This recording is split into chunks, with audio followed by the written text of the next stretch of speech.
직장인을 위한 출근길 장전 뉴스, 개인 투자자를 위한 실시간 주식 뉴스, 퇴근길 오늘의 시황 허브리핑으로 주식 투자를 마무리하세요.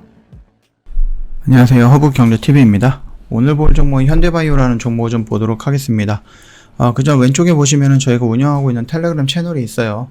어떤 이슈가 나오면은 뭐 종목, 시황, 업황 가릴 거 없이 좀 우리가 좀 알아야 되는 부분이 있다라고 했을 때는 깔끔하게 정리해서 올려드리고 있으니까 충분히 장중에 도움이 될 거다라고 좀 말씀을 드리겠고요. 좀 무료체험 7기를 모집을 하고 있는데 요거 다음 주에 시작을 하게 될 겁니다. 다만 이거 모집 같은 경우는 선착순으로 마감이 될 거라서 뭐 시간이 아직 많이 남아 있으니까 나중에 하자 이런 생각하시는 것보다 미리 좀 신청해 놓자라고 좀 말씀드립니다. 카톡 친구 추가하시면 되는데 카톡 아이디 HERB2019에요. 입력하시고 저희한테 체험 신청이라고 남겨놓으시면 되겠고, 어떤 매매를 할 것인가 라고 했을 때 오늘 한신기계 같은 매매 할 겁니다. 오늘 동일제강 같은 종목 매매하게 될 거고요. 오늘 사조동아원 같은 거 이런 거 매매하게 될 겁니다. 그래서 저희가 오늘 세 종목을 정리했죠. 이런 것들 같이 하게 될 거니까는 참고해 주시면 될 것 같고, 궁금한 사항이 있다고 하면 언제든지 문의를 남겨 놓으시면 될 것 같습니다. 우리 현대바이오를 보고 있는 이유는요, 결국에 이제 경구형 코로나 치료제의 개발 회사다라고 좀 보시면 됩니다. 우리 일단은 뭐 코로나가 터졌던 2년 동안 백신과 치료제를 만들기 위해서 많은 노력을 했는데 결과적으로 이제 백신은 뭐 SK바이오사이언스 한 개의 회사 그 정도밖에 없었고, 그 다음에 아직까지 치료제 부분에 대해서 특히 경구형 코로나 치료제 부분에서도 아직 나와 있는 부분은 없죠. 그냥 우리가 주사로 좀 맞는 부분은 뭐 셀트리온 쪽에서 나왔던 부분이 다 이거든요. 그거 말고는 이제 뭐 치료제가 그렇게 딱 보이는 치료제, 이거다 하는 치료제가 나와 있지는 않습니다. 그리고 지금 현대바이오가 그 치료제를 만드는 데 있어서 선두그룹에 들어가 있다라고 좀 보기도 어렵죠. 선두다라고 하는 것은 일동제약 정도다라고 좀 보시면 될 것 같습니다. 그래서 최근에 일동제약이 움직임에 있어서 현대바이오가 그렇게 크게 반응을 하지는 못했다.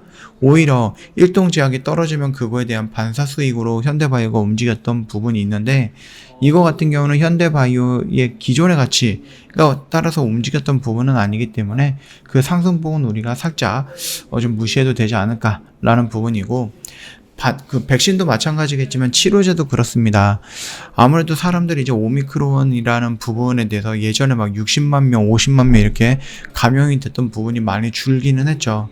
그리고 나서 좀 코로나에 걸려더라도 이게 경구형 코로나 치료제가 아니라 그냥 일반 감기약 같은 걸로 대체해갖고 나을 수 있다라는 부분이 좀 많이 언급이 되다 보니까 비싼 경구형 코로나 치료제를 과연 누가 사서 먹을 것인가라는 의문도 조금씩 들고는 있는데, 그래도 약을 만드는 데 있어서 그런 부분들 생각하는 것보다는 조금 더 먼 미래를 생각하는 것이 맞겠죠.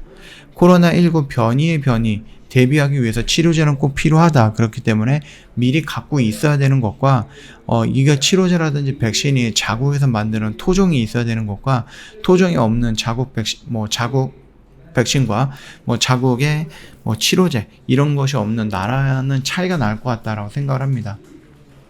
자, 그래서 이번 주가 상승은 코로나19 오미크론 변이의 하위 변이들의 전염성이 강한 것을 알려주면서 여전히 백신과 치료제가 필요하다라는 전문가들의 목소리가 높아지고 있다라고 보시면 될 것 같고, 그거에 대한 영향이었다라고 생각을 하시면 될 것 같습니다.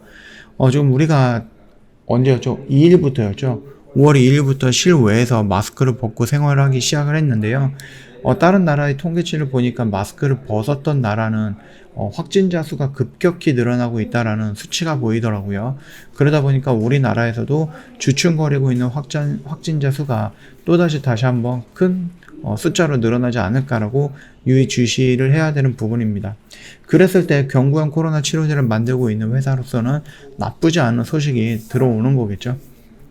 최근에 국내 그 코로나19 유행 감소세가 이어지고 있지만은 다른 북미라든지 아니면 유럽 국가에서 오미크론 하위 변이, 스텔스 오미크론이라고 얘기가 나오고는 있는데, BA.2, BA 하위 변이, BA.12.1 이런 부분이 확산되고 있는 추세다라고 합니다. 그래서 지난해 12월에 미국에서 처음 발견되었던 BA.2.12.1 이 부분은 빠르게 확산이 되면서 지난달 25일 기준으로 해서 미국, 캐나다 등 14개 국가에서 4,720여 원이 확인이 되었다라고 합니다. 근데 막 그렇게 막 급격하게 늘어나는 것 같지는 않죠. 미국은 최근 일주일간 평균 신규 확진자가 지난달보다 122% 높은 5만 6천 명 정도로 나와 있거든요. 그래서 뉴욕 보건부는 이 변이가 BA.2보다 전파력이 최대 27% 정도 높았다고 추정을 하고 있네요. 그래서 전문가들은 사회적 거리두기 해제, 야외 마스크 착용 의무 해제 등 일상 회복을 본격화하더라도 우리나라에서도 올 여름 재유행 가능성을 대비해야 된다라는 목소리가 나와주고 있습니다. 오미크론이 처음 유행했던 남아공과 미국에서 새로운 변이 확진자가 늘어나고 있기 때문에 우리나라에서도 6개월에서 7개월 정도 확진자가 다시 증가할 경우가 있다.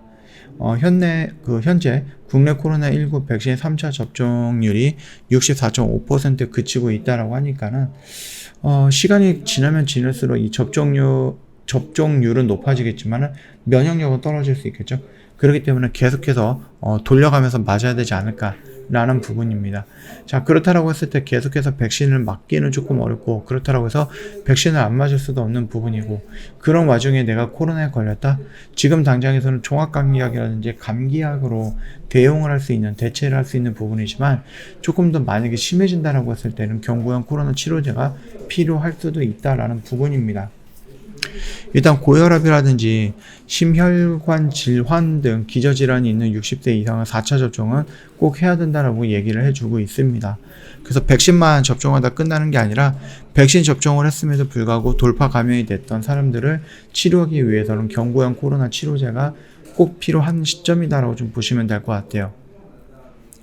특히 조기 처방하면 중증화를 방지해 사망자 수를 감소해 효과적인 먹는 치료제 팍스로비드 보급이 확대가 되어야 된다고 하는데, 팍스로비드 같은 경우는 비쌉니다. 부작용도 있죠. 화이자 쪽이거든요. 전문가들은 고위험군 피해를 막기 위해서 4차 접종, 치료제 보급 확대 등의 대책을 마련이 되어야 된다라고 목소리를 높이고 있습니다. 자, 그래서 만약에 현대바이오의 경구용 코로나 치료제 개발 이슈를 우리가 놓고 있지 못하는 이유는요, 결국은 이게 개발이 된다라고 했을 때 화이자라든지 아니면 먹구에서 나왔던 코로나 치료제보다는 성능이 어떨지는 모르겠지만 안정성인 부분, 가격적인 부분, 그 다음에 대량 생산 여부에 대한 부분까지 본다라고 했을 때는 오히려 그게 더 효과가 있다라고 판단이 되고 있는 거죠. 물론 이제 지금 나와 있는 경구용 코로나 치료제 가격이 얼마만큼 싸질지, 얼마만큼 대중화가 될지는 모르겠지만 접근하기에는 좀 부담스러운 가격대는 맞습니다. 거의 한 80만원 정도가 된다라고 했으니까. 근데 그거 같은 경우도 보험이 적용이 되고 이거저거 다 탄다라고 하면은 좀 많은 가격으로 떨어지긴 하겠지만은 그럼에도 불구하고 부담이 되는 것은 맞다. 그래서 현대바이오가 지금 개발하고 있는 니콜라사마이드를 기반으로 한 백신을 만든다라고 했을 때 충분히 우리가 좀 상승할 수 있는 모멘텀을 좀 가져갈 수 있는 거다라고 좀 말씀을 드리도록 하겠습니다. 일단 차트의 흐름을 놓고 본다 그러면 우리가 아직까지는 여기서 뭔가를 대응하기에는 살짝 애매한 자리죠. 위로 올라갈 것 같기도 하고 밑으로 떨어질 것 같기도 하고, 그래서 여기서 좀 애매한 자리에서 내가 성급하게 미리 판단해서 대응하는 것보다는 확인을 하고 나서 대응을 하는 것이 훨씬 더 나은 선택이 될 수 있다 라고 좀 말씀을 드렸습니다. 그 점 참고해 주시면 될 것 같아요. 저희 허브경제TV 홈페이지 놀러 오시면은요, 저희 어떤 매매를 했는지 깔끔하게 정리해놨죠. 그래서 동신건설은 이렇게 매매했고, 한신기계 역시도 이런 식으로 매매했고, 천천히 돌려보시면 됩니다. 사조동화원도 오늘 이런 식으로 좀 매매를 했죠. 이렇게 매매를 하다 보니까 오늘도 세 종목을 한꺼번에 정리하게 되었습니다. 이런 매매를 원한다. 나도 이렇게 좀 빠르게 움직일 수 있는 종목들을 하고 싶다. 그래서 허브경제TV가 필요하다 라고 하시는 분들은 저희한테 문의를 남겨놓으시면 될 건데, 이번 달을 마지막으로 해갖고 다음 달에 저희 회비가 대폭 인상이 될 거예요. 그렇기 때문에 미리 좀 신청해 놓고 상담 받아보시고 허브경제TV는 이런 거구나 라고 결정을 해보시고 늦지 않게끔 저희와 합류하시면 된다 라고 좀 말씀드리도록 하겠습니다. 영상 도움이 됐다 그러면 구독과 좋아요 한번 부탁드리겠고요. 편안한 하루 보내시면 될 것 같아요.